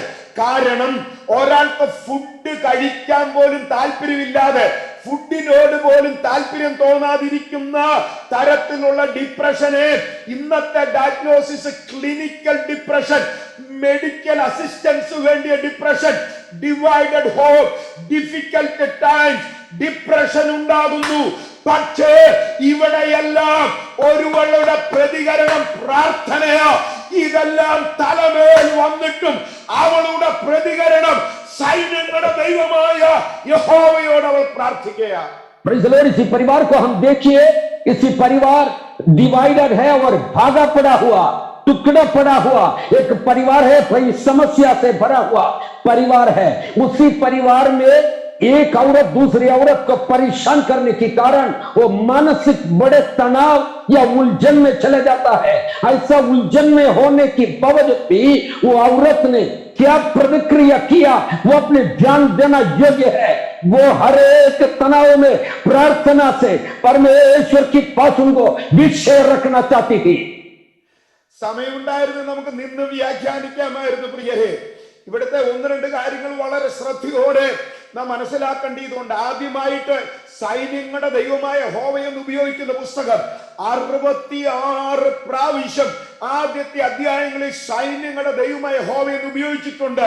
ഞാൻ ഒരു കാര്യം പറയാം, ചുറ്റുപാടും ഡിഫിക്കൽട്ട് ടൈംസ് ആണെങ്കിലും, പൊളിറ്റിക്കലി ഡിഫിക്കൽട്ട് ടൈംസ് ആണെങ്കിലും, ഫാമിലിയിൽ ഡിഫിക്കൽട്ട് ടൈംസ് ആണെങ്കിലും, ഇമോഷണലി ഡിപ്രസ്ഡ് ടൈം ആണെങ്കിലും, ആരാണ് ഇൻ കൺട്രോൾ എന്നറിയാമോ? സൈന്യങ്ങളുടെ ദൈവമായ യഹോവ. ഇതെല്ലാം നിന്റെ ജീവിതത്തിൽ നടക്കുമ്പോഴും നിന്റെ നിലവിളി ആരോടാണെന്ന് അറിയാമോ? നിന്റെ പ്രാർത്ഥന ആരോടാണെന്ന് അറിയാമോ? സൈന്യങ്ങളുടെ ദൈവമായ യഹോവ. ഇന്ന് രാത്രി ഞാൻ ദൈവാത്മാവിൽ പറയുക, അവനാ കൺട്രോള്. നിന്റെ ഫാമിലി എത്ര ഡിഫിക്കൽട്ട് ആണെങ്കിലും, നിന്റെ കുഞ്ഞുങ്ങൾ എത്ര ഡിഫിക്കൽട്ട് ആണെങ്കിലും, നിന്റെ സിറ്റുവേഷൻ എത്ര ഡിഫിക്കൽട്ട് ആണെങ്കിലും, നിന്റെ മിനിസ്ട്രി എത്ര ഡിഫിക്കൽട്ട് ആണെങ്കിലും, നിന്റെ ഹെൽത്ത് എത്ര ഡിഫിക്കൽട്ട് ആണെങ്കിലും, വൺ ഇൻ കൺട്രോൾ സൈന്യങ്ങളുടെ ദൈവമായ യഹോവയാണ്. Praise the Lord. इसी पुस्तक के अंदर विस्तार से कहने के लिए मुझे समय अनुमति नहीं देता है। वहीं पर ये पहले अध्याय के अंदर 66 बार सेनाओं की यहोवा, सेनाओं की यहोवा जो शब्द वहीं पर लिखा है। उसी परिवार के बीच में टूटे हुए हालत में, बिखरे हुए हालत में, एकदम और मानसिक तनाव और उलझन में पड़े हुए समय परमेश्वर सेनाओं की यहोवा से वो प्रार्थना किया। मैं आपसे कहना चाहता हूं, समस्या कोई भी क्यों न हो, भले खानदान की हो, भले पारिवारिक हो, भले नौकरी की हो, भले सेवकाई की हो, सेनाओं का यहोवा परमेश्वर आपके ऊपर काबू करता है तो उस विषय वो हाथ में ले लेते हैं। ഓ സ്തോത്ര സ്തോത്രം. ഒന്ന് കൂടെ നിൽക്കണം. ഞാൻ വേഗത്തിൽ പോവുക പ്രിയരെ. ഇന്നത്തെ കാലത്ത് എന്ത് ഒരാൾ നമ്മളെ ഉപദ്രവിച്ചാൽ നമ്മുടെ പ്രതികരണം എങ്ങനെയാ? എനിക്ക് ന്യായമായ ഒരു ചോദ്യമുണ്ട്. ഒരാൾ ഉപദ്രവിച്ചാൽ പ്രതികരണം സാധാരണ ഉപദ്രവമാണോ? ശാപ്പാട് കഴിക്കാൻ പോലും പറ്റാത്തതുപോലെ മാനസിക പീഡനം, പ്രതികരണം പ്രാർത്ഥനയാ.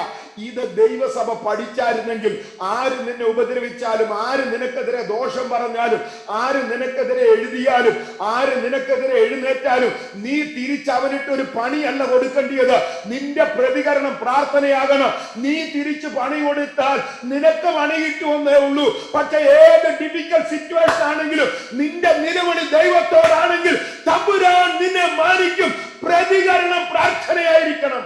Praise the lord. यहां पर उनकी प्रतिक्रिया को वहीं पर देखो। मैं आपसे एक सवाल पूछना चाहता हूं, आपकी प्रतिक्रिया, आपको कोई परेशान करते तो, तंग करते तो आपकी प्रतिक्रिया क्या है? मैं आपसे कहना चाहता हूं, ऐसी मुसीबत उनको दे रहा है जो भोजन भी नहीं कर सकता है, लेकिन ऐसे समय में भी आपके विरुद्ध में जो बात आता है, जो कचाता है, समस्या आता है तो प्रतिक्रिया प्रार्थना है तो उसके ऊपर कार्य करने वाला परमेश्वर है। ഡിഫിക്കൽട്ട് ടൈംസ് ആയിരുന്നു, ഡിവൈഡഡ് ഹോം ആയിരുന്നു, ഡിപ്രഷൻ സിറ്റുവേഷൻ ഉണ്ടായിരുന്നു. പക്ഷെ ഒരുവരുടെ ഹൃദയത്തിൽ നിന്ന് ഉള്ളുരുകി പ്രാർത്ഥന പുറത്തോട്ട് വന്നു. ഇന്ന് രാത്രി ഞാൻ ഒരു ദൂത് പറയാ, നിന്നെ ദൈവം ചില വേദനയിലൂടെ വിടുന്നത്, ഉള്ളുരുകുന്ന അനുഭവത്തിലൂടെ വിടുന്നത്, കണ്ണുനീരിലൂടെ വിടുന്നത്, ഇതുവരെ കണ്ടിട്ടില്ലാത്ത ചില ദൈവപ്രവൃത്തി കാണാനാ. എല്ലാവരും പ്രതീക്ഷിച്ചത് ഏലിയുടെ കുടുംബത്തിൽ നിന്ന് യഹോവയ്ക്കൊരു ദാസൻ ഉയരുമെന്ന്. എന്നാൽ ഏലിയുടെ കുടുംബത്തിൽ നല്ല ജനിച്ചത് ഒരു ഡിവൈഡഡ് ഹോമിൽ നിന്ന്, ഒരു ഡിഫിക്കൽട്ട് ഹോമിൽ നിന്ന്. അനേകർ ദൈവ ശബ്ദം കേൾക്കാതിരുന്നപ്പോൾ യഹോവയ്ക്ക് വേണ്ടി കാത് തുറക്കുന്ന ഒരുവനെ ദൈവം എഴുന്നേൽപ്പിച്ചു. Praise the Lord. सारे लोग ने इंतजार किया था एली के परिवार से कोई व्यक्ति खड़ा हो जाएंगे परमेश्वर के लिए, लेकिन मैं कहना चाहता हूं, परंतु जो परिवार मुसीबत से गुजर रहा था, जो परिवार बिखरे हुई हालत में थे, जो परिवार मानसिक तनाव में था, ऐसी परिवार में अगर रोने वाला एक व्यक्ति होने के कारण परमेश्वर ने उस परिवार से एक व्यक्ति को प्रभु के लिए खड़ा कर दिया है। ഈ ഹാനയുടെ പ്രാർത്ഥന ദൈവം കേട്ടതുകൊണ്ട് അവക്കൊരു മോനെ കൊടുത്തു. നീ ദൈവത്തെ കേൾക്കുന്നവനാണെങ്കിൽ നിനക്ക് തരുന്ന തലമുറയും കൂടെ ദൈവത്തെ കേൾക്കാൻ ദൈവം പ്രവർത്തിക്കും. ഇന്ന് അതിന്റെ സാധ്യത കാണുന്നില്ലെങ്കിലും ഇവനും ദൈവത്തെ കേൾക്കാൻ തുടങ്ങി. സ്തോത്രം. ഇവൻ ദൈവത്തെ കേട്ടതുകൊണ്ട് ഇവന്റെ പ്രസംഗം കേട്ട് ഒരു ദൈവത്തെ കേൾക്കാൻ തുടങ്ങി. അതുകൊണ്ട് ഇവന്റെ ജീവകാലത്ത് വിളിച്ചു പറഞ്ഞ ഒരു ദൈവശബ്ദവും നിലത്ത് വീണ് നഷ്ടമായി പോകാൻ ഇടവന്നില്ല. ഇന്ന് ഹാനയോട് ഒരു അവസരം കൊടുത്താൽ ഞായറാഴ്ച എഴുന്നേറ്റിട്ട് പറയും, ഞാൻ വേദന അനുഭവിച്ചത്, ഞാൻ നിന്ന അനുഭവിച്ചത്, ഞാൻ കഷ്ടതയിൽ കൂടെ പോയത്, ഞാൻ കഠിന ശോധനയിലൂടെ പോയത്, ഞാൻ ഉപവസിച്ചത്, ഞാൻ പ്രാർത്ഥിച്ചത് വൃഥാവായില്ല. ദൈവത്തെ സേവിക്കുന്ന ഒരു തലമുറ എന്റെ വീട്ടിൽ നിന്ന് എഴുന്നേറ്റു. ഇന്ന് വരെ അനുഭവിക്കാത്ത കഷ്ടതയിലൂടെ വേദനയിലൂടെയുമാണ് നീ കടന്നു പോകുന്നതെങ്കിൽ അതിൽ നിന്നൊരു കിളിർപ്പുണ്ടാകും, അതിൽ നിന്നൊരു ഉയർപ്പുണ്ടാകും, അതിൽ നിന്നൊരു ദൈവ പദ്ധതി വെളിപ്പെടും. നമ്മുടെ പെർഫെക്റ്റ്നെസ് കൊണ്ടോ വീടിന്റെ പെർഫെക്റ്റ്നെസ് കൊണ്ടോ ഒന്നും അല്ല ദൈവം പ്രവർത്തിക്കുന്നത്. കണ്ണുനീരിന്റെ വേദന കണ്ട ദൈവം ഇറങ്ങി വരുന്നത് ഈ രാത്രി മനസ്സിലാക്കണം. Praise the Lord. अगर आप हन्ना परमेश्वर के वचन को सुनी थी, उसी कारण परमेश्वर के वचन को सुनने वाला एक बेटा उनकी परिवार में हुआ है। अगर आपके पास आज ऐसी बच्चा नहीं होगा, लेकिन परमेश्वर की आवाज आप सुनते हैं, तो आप विश्वास रखिए आपके परिवार में परमेश्वर का वचन को सुनने वाला एक पीढ़ी होगा। परमेश्वर का वचन को सुनने वाला, शमूएल की आवाज को सुनने वाला लोग उनका सारे बातों को मानने के लिए तैयार हुआ है। अगर आप परमेश्वर के वचन को सुनेंगे, आपकी सुनने वाला लोग भी, आपकी प्रजा सुनने वाले लोग परमेश्वर को सुनेंगे। हालेलुया। ഇങ്ങനെ ജനിക്കുന്നതിന് ഒരു ഡെസ്റ്റിനി ഉണ്ട്. ഈ ഡിവൈഡഡ് ഹോമിൽ ജനിച്ചതിന് ഒരു അവൻ വളരുന്ന എവിടെയാണെന്നറിയാവോ? യഹോവയുടെ ആലയത്തിൽ. യഹോവയുടെ ആലയത്തിൽ കണ്ണുനീരുള്ളത് യഹോവയുടെ ആലയത്തിലെ വളരത്തുള്ളൂ. ഉപവാസത്തിലും പ്രാർത്ഥനയിലും ജനിക്കുന്നത് യഹോവയുടെ ആലയത്തിലെ വളരത്തുള്ളൂ. ബാക്കി മുഴുവനും വെളിയിൽ ജീവിതം തകർന്നും വെള്ളമടിച്ചും കറങ്ങുമ്പോ പ്രാർത്ഥന ജനിച്ചത് വളരുന്നത് യഹോവയുടെ മുൻപാകെയാ, യഹോവയുടെ ആലയത്തിലാ, യഹോവയുടെ സന്നിധിയിലാ. അതുകൊണ്ടാണ് ഞാൻ വിളിച്ചു പറയുന്നത്, പ്രാർത്ഥനയിൽ ലഭിക്കുന്ന മറുപടി ദൈവം മുൻപാകെ വളരും. Praise the Lord. शेषी परिवार ऐसा बिखरा हुआ हालत में था, मुश्किलों के बीच में था, लेकिन वहां बरासुओं की उत्तर के समान जन्म लिया हुआ शमूएल आराधनालय के अंदर वो बड़ा हुआ है। मैं आपसे यह कहना चाहता हूं, आंसुओं की उत्तर की तौर पर जो मिलता है वो परमेश्वर की मंदिर के अंदर बढ़ेगा। परमेश्वर के मंदिर के अंदर ही वो पाल पोषण हो जाएगा। 5 മിനിറ്റ് സമയത്തിൽ മൂന്നാമത്തെ വായിച്ച വാക്യത്തിൽ ഒന്ന് വരണം. 2 പാഠങ്ങൾ പഠിച്ചു. ഒന്ന്, God will zoom in on sensitive people. Sensitive ആയവരുടെ കുടുംബത്തിന് മേൽ ദൈവത്തിന്റെ കണ്ടുവരും. രണ്ടാമത് നമ്മൾ പഠിച്ചു, ഡിവൈഡഡ് ഹോം ആണെങ്കിൽ അവിടെ ഒരു ഡെസ്റ്റിനി ഉണ്ടാകാൻ ഇടയായി. പെർഫെക്റ്റ് സിറ്റുവേഷനിൽ അല്ല ഹന്ന പ്രാർത്ഥിച്ചത്, പക്ഷെ ഒരു ഡെസ്റ്റിനി. മൂന്നാമത്തെ പാഠം 10ാമത്തെ വാക്യത്തിൽ നിന്ന് വായിച്ച വാക്യം നിങ്ങളോട് പറയുന്നത്, brokenness will break the barriers. Brokenness will break the barriers. ഏത് വലിയ തടസ്സങ്ങളെയും നിന്റെ ഹൃദയ തകർച്ച കൊണ്ട് തകർക്കാൻ കഴിയും. Praise the lord. यहां पर 2 बातों को हमने देखा है। तीसरी बात को पढ़ा हुआ शब्द से मैं सीखना चाहता हूं, जो भी है अपने टूटे हुए हालत को भी वो परमेश्वर बदल सकता है। അവിടെ പ്രാർത്ഥനയുടെ പ്രത്യേകതകൾ പറയുന്നുണ്ട്. മനോവ്യസനത്തോടെ പ്രാർത്ഥിച്ചു, വളരെ പ്രാർത്ഥിച്ചു, കണ്ണുനീരോടെ പ്രാർത്ഥിച്ചു, ഹൃദയവേദനയോടെ പ്രാർത്ഥിച്ചു. ഇതൊക്കെയാണ് ഹന്നയുടെ പ്രാർത്ഥനയുടെ പ്രത്യേകത. हन्ना की प्रार्थना को, इसी दीवारों को तोड़ने के लिए हन्ना की प्रार्थना दिखाई देते हैं। हन्ना की प्रार्थना के बारे में हम ये पढ़ सकता है कि आंसुओं के साथ वो प्रार्थना की, वो बिलक बिलक कर वो प्रार्थना की, मन की दर्द से वो प्रार्थना की। ഈ പ്രാർത്ഥനയുള്ള ബന്ധത്തിൽ വചനം ഉപയോഗിക്കുന്ന പല പദങ്ങളുണ്ട്. ഇവിടെ ഞാൻ അതെല്ലാം വ്യാഖ്യാനിക്കുന്നില്ല. ഡെയ്സീസ് എന്നൊരു പദമുണ്ട്, ത്ലിപ്സിസ് എന്നൊരു പദമുണ്ട്. പൗലോസ് സഭകൾക്ക് വേണ്ടി പ്രാർത്ഥിച്ചപ്പോൾ എഴുതിയത് ത്ലിപ്സിസ് എന്ന വാക്കാ. ഞാൻ ഇടപെടാതെ നിങ്ങൾക്ക് വേണ്ടി പ്രാർത്ഥിക്കും. ഡെയ്സീസ് എന്ന് പറയുന്ന ഒരു വാക്കുണ്ട്. അതിന്റെ അർത്ഥം ഹൃദയം ഉരുകിയിട്ട് അകത്തുനിന്ന് വെളിയിലേക്ക് വരുന്ന പ്രാർത്ഥന. അപ്പൊ ഇവിടെ ഹൃദയത്തിൽ നിന്ന് വെളിയിലേക്ക് വന്ന പ്രാർത്ഥന ഒരു നാരോ പ്ലേസ് എന്ന് പറഞ്ഞാൽ ഒരാൾക്ക് കഷ്ടിച്ച് നടക്കാൻ പറ്റുന്ന സ്ഥലത്തൂടെ ഞെരുങ്ങി നടക്കുക, അങ്ങനെ നടക്കുക. അതാണ് ഇവിടെ ഉപയോഗിച്ചിരിക്കുന്ന വാക്ക്. താമസിക്കാൻ പറ്റിയ വീടല്ല, ശാപ്പാട് കഴിക്കാൻ പറ്റിയ സമയമല്ല. ഇങ്ങോട്ട് തിരിഞ്ഞാലും നിന്ന, അങ്ങോട്ട് തിരിഞ്ഞാലും നിന്ന, ഇതിന്റെ എല്ലാം നടുക്ക് കഷ്ടപ്പെടുന്ന ഒരു ഹസ്ബൻഡ്, കുഞ്ഞുങ്ങളില്ലെന്നുള്ള ഒരു വേദന, ഇതിന്റെ മുഴുവൻ ഇടയ്ക്ക് ഞെരുങ്ങി നിന്ന അവൾ പ്രാർത്ഥിച്ചത്. ആ പ്രാർത്ഥനയാണ് നാളുകളായുള്ള ബാരൻനെസ്സിനെ തകർത്തത്. അതുകൊണ്ടാണ് ഞാൻ പറയുന്നത്, നീ ബ്രോക്കൺനെസ്സിൽ പ്രാർത്ഥിച്ചാൽ തകരാത്തൊരു ബന്ധനമില്ല. നീ ബ്രോക്കൺനെസ്സിൽ പ്രാർത്ഥിച്ചാൽ തകരാത്തൊരു ബാരിയർ ഇല്ല. നീ ബ്രോക്കൺനെസ്സിൽ പ്രാർത്ഥിച്ചാൽ ലഭിക്കാത്തൊരു ഉത്തരമില്ല. നീ ബ്രോക്കൺനെസ്സിൽ പ്രാർത്ഥിച്ചാൽ തകർക്കാൻ കഴിയാത്ത ഒരു അന്ധകാര പ്രവൃത്തിയില്ല. Praise the Lord. प्रार्थना के बारे में इब्रानी भाषा के अंदर बहुत सारे शब्दों का इस्तेमाल किया है। उसके अंदर डेसिस जो शब्द है और फिलिप्सिस जो शब्द, प्रार्थना के लिए दो शब्दों का इस्तेमाल किया है।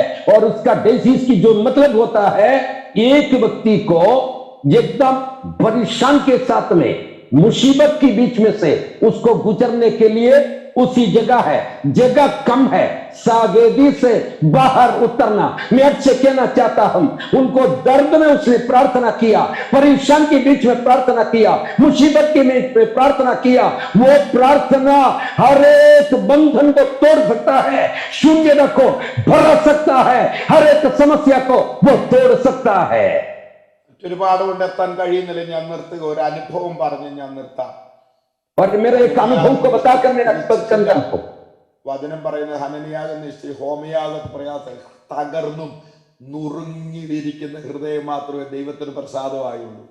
परमेश्वर के वचन में इस तरह से लिखा है कि अन्न बलि और होम बलि पर तू नहीं पसंद है, तू चाहते है वो टूटे हुए पीछे हुए हृदय को परमेश्वर चाहते हैं।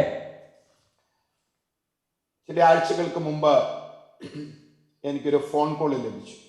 कुछ अर्सा से पहले मुझे एक फोन कॉल इस तरह से मिला। അവരെ ഈ ചർച്ചിലെ ലൈവ് സ്ട്രീമിംഗ് സ്ഥിരമായി കാണും കർത്താവിന്റെ ദാസ രഞ്ജു ഈ ചർച്ചിലെ ആരാധനകൾ സാധാരണ ബ്ലെസ്സഡ് ഹോപ്പിൽ ലൈവ് സ്ട്രീം ചെയ്യാറുണ്ട്. കർത്താവിന്റെ ദാസൻ ചെയ്യുന്ന ശുശ്രൂഷയുടെ വലിയ റിസൾട്ടുകളുണ്ട്. ഒരു ടെസ്റ്റിമണി മാത്രം ഞാൻ പറയാം, തുടർന്നും ദയവായിട്ട് അങ്ങനെ ചെയ്യണം. അപ്പൊ എനിക്ക് ഫോൺ കോള് ലഭിച്ചു. എന്നോട് പറഞ്ഞു, ഞങ്ങൾ ഇന്നടത്ത് താമസിക്കുന്ന ആൾക്കാരാണ്, പാസ്റ്റർ ലൈവ് സ്ട്രീമിംഗിൽ ഒരു മെസ്സേജ് കേട്ടു, ദൈവം ഞങ്ങളോട് വളരെ ശക്തമായി ഇടപെട്ടു. और मेरे संदेश को हर साल ऐसा जीवित प्रसारण किया जाता है और रज्जू मैथ्यू के द्वारा भी वो ऐसा लाइक करते हैं और भी करना। वहां पर कई अनुभवों को, साक्षियों को मुझे सुनने का मौका मिला है। लेकिन एक साक्षी मेरे कहना चाहता हूं, एक स्त्री ने इस तरह से कही, എന്നോട് പറഞ്ഞു, ഞങ്ങൾ കുടുംബമായിട്ട് വളരെ പ്രയാസം, ഞാൻ ഇതുവരെ അവരെ കണ്ടിട്ടില്ല, പ്രയാസത്തിലൂടെ ഞങ്ങൾ കടന്നു പോവുകയാണ്. അങ്ങനെ ഇരിക്കെ ഈ പാസ്റ്റർ വചനം ഇടപെട്ടത് കൊണ്ട് പഴയ പ്രസംഗങ്ങൾ പോയി കേട്ടു. ജനുവരിയിൽ പ്രസംഗിച്ചൊരു പ്രസംഗം ഞങ്ങളോട് കുടുംബമായിട്ട് ശക്തമായിട്ട് ഇടപെട്ടു. ഹൃദയത്തിൽ ഭയങ്കര ആശ്വാസം ഉണ്ടായി, കുടുംബത്തിൽ വലിയ വിടുതലുണ്ടായി. പാസ്റ്റർ ഫോണിലൂടെ ഒന്ന് പ്രാർത്ഥിക്കാമോ എന്ന് എന്നോട് ചോദിച്ചു. मैंने उस परिवार को कभी नहीं मिला है। उन्होंने मुझे एक संदेश को सुनने के बाद उनको वो संदेश उनके साथ में बात करने के कारण मेरा पीछे का संदेशों को उन्होंने ढूंढ डालकर निकाला। उसमें से जनवरी में मैंने प्रचार किया, संदेश को सुना, वो सुनते वो वचन उनसे कार्य किया। उन्होंने मुझे फिर फोन में बात करके इस तरह से पूछा कि हमारे लिए आप क्या प्रार्थना करेंगे क्या। അങ്ങനെ ഇരുന്നപ്പോ ഞാൻ ഈ കോവിഡ് ടൈം ആയതുകൊണ്ട് എനിക്ക് പരിചയമില്ലാത്ത വീടാണല്ലോ, എങ്കിലും ദൈവാത്മാവ് എന്നോട് പറഞ്ഞു, ഫോണിലൂടെ പ്രാർത്ഥിക്കേണ്ട, നേരിട്ട് പോയി കണ്ട് പ്രാർത്ഥിക്കണം. ഞാൻ ഇതുവരെ കണ്ടിട്ടില്ല അവരെ. ഞാൻ പറഞ്ഞു അഡ്രസ്സ് അയച്ചു തരാൻ പറഞ്ഞു. അങ്ങനെ അന്ന് വൈകുന്നേരം ഞാൻ എൻ്റെ ഒരു സഹോദരനെയും കൂട്ടി അവർ ഭവനത്തിൽ പ്രാർത്ഥിക്കാൻ കടന്നു. और मैंने उसी परिवार में फोन में प्रार्थना करने के लिए लगा, लेकिन परमेश्वर ने मुझे कहा नहीं, सीधा जाकर वहीं पर जाके प्रार्थना करना। मैंने इस तरह से गया। അങ്ങനെ ഞങ്ങൾ അവിടെ പോയി രാത്രി കുറെ നേരം പ്രാർത്ഥിച്ച് ആരാധിച്ചു. അടുത്ത ദിവസം പോയി ചർച്ചിൽ 7 ദിവസത്തെ ഉപവാസ പ്രാർത്ഥന നടക്കുക. പ്രയറിനിടയ്ക്ക് ഗ്യാപ്പ് കിട്ടുമ്പോൾ ഞാനും സഹോദരന്മാരും അവിടെ പോയിരിക്കും, ആത്മാവിൽ പ്രാർത്ഥിക്കും. ഞാൻ ഈ പൊതുവേദി ആയതുകൊണ്ടും സമയത്തിന് പരിധി വിചാരിച്ചുകൊണ്ട് അധികം പറയുന്നില്ല. ഓരോ ദിവസം കഴിയുമ്പോഴേക്കും ഓരോ വിഷയത്തിൽ ദൈവം വിടുതൽ കൊടുക്കാൻ ഇടയായി. കഴിഞ്ഞ ഞായറാഴ്ച ആ കുടുംബത്തിലുള്ളവരും അവരുടെ 2 സഹോദരങ്ങളും അവരുടെ കുഞ്ഞുങ്ങളുമടക്കം 9 പുതിയ പ്രിയമുള്ളവർ ദൈവസഭയിൽ ആരാധനയ്ക്ക് വരാനിടയായി. और मेरा संक्षिप्त में मैं कहना चाहता हूं, और हमने उपवास प्रार्थना के दरमियान उस परिवार में गया, हम प्रार्थना किया, कई बार हमने प्रार्थना किया. पिछले संडे 9 जन हमारे साथ आराधना में उस परिवार से आ गया. റിഞ്ചു സഹോദരനെ പോലെയുള്ള ദേവദാസന്മാർ ചെയ്യുന്ന മീഡിയ മിനിസ്ട്രിയുടെ ഒക്കെ വില അറിയാമോ? എവിടെ നിന്നെല്ലാമാണ് ആൾക്കാർ വിളിക്കാറ്? ഞാൻ പറഞ്ഞതിന്റെ പ്രത്യേകത ആ കുടുംബത്തിന് വിടുതൽ വരാൻ കാരണമായത് അവർ കടന്നുപോയ വേദനയാ. നമ്മളിൽ ചിലർ കടന്നു പോകുന്ന വേദന ഞെരുക്കത്തിൽ കഴിക്കുന്ന പ്രാർത്ഥന ദൈവ പദ്ധതി ഉള്ളതാ. ഞെരുക്കത്തിലെ പ്രാർത്ഥന പോലെ ഇത്ര ശക്തമായ ഒരു പ്രാർത്ഥനയില്ല. അതുകൊണ്ടാണ് ഞാൻ പറഞ്ഞത് ഹല്ലേലൂയ, സ്തോത്രം. ക്രൈസിസിൽ ക്രൈ ചെയ്താൽ, വേദനയുടെ നാളുകളിൽ കരഞ്ഞാൽ, പിന്നത്തേതിൽ അതിന്റെ ദൈവ പ്രവൃത്തി കാണും. അതാണ് ഹന്നയുടെ പുസ്തകത്തിൽ നിന്ന്, ശമൂവേലിന്റെ പുസ്തകത്തിൽ നിന്ന്, ഹന്നയുടെ ജീവിതത്തിൽ നിന്ന് പഠിക്കുന്നത്. ഈ അവസരത്തിന് നന്ദി. കർത്താവ് നിങ്ങളെ എല്ലാവരെയും ധാരാളം അനുഗ്രഹിക്കട്ടെ. ശലോം. Praise Lord. मैं एक बात को कहकर मेरा बात को यहाँ पर समाप्त करना चाहता हूं. हर परिवार, हम इस परिवार के बारे में हमने देखा है, हन्ना के परिवार के बारे में हमने देखा, कष्टों के बीच में, मुसीबतों के बीच में वो प्रार्थना किया. मुसीबत के बीच की जो प्रार्थना परमेश्वर ने सुना, वही है हमारा क्लेश के बीच में भी परमेश्वर हमारा प्रार्थना सुनते हैं. എനിക്കിപ്പോൾ തന്നെ മറ്റൊരു മീറ്റിംഗിൽ പ്രവേശിക്കേണ്ടത് കൊണ്ട് ഞാനൊന്ന് എക്സിറ്റ് ചെയ്യുകയാണ്. ഒരു പ്രാവശ്യം കൂടെ എല്ലാവർക്കും നന്ദി, വന്ദനം. കർത്താവ് എല്ലാവരെയും ധാരാളം അനുഗ്രഹിക്കുമാറാകട്ടെ. मुझे जल्दी से एक मीटिंग में मुझे प्रवेश करना है, इसलिए मैं जाना चाहता हूं. मुझे आज आमंत्रण किया हुआ आप सभी को फिर से एक बार धन्यवाद देता हूं. शालोम. परमेश्वर सबको आशीष करे.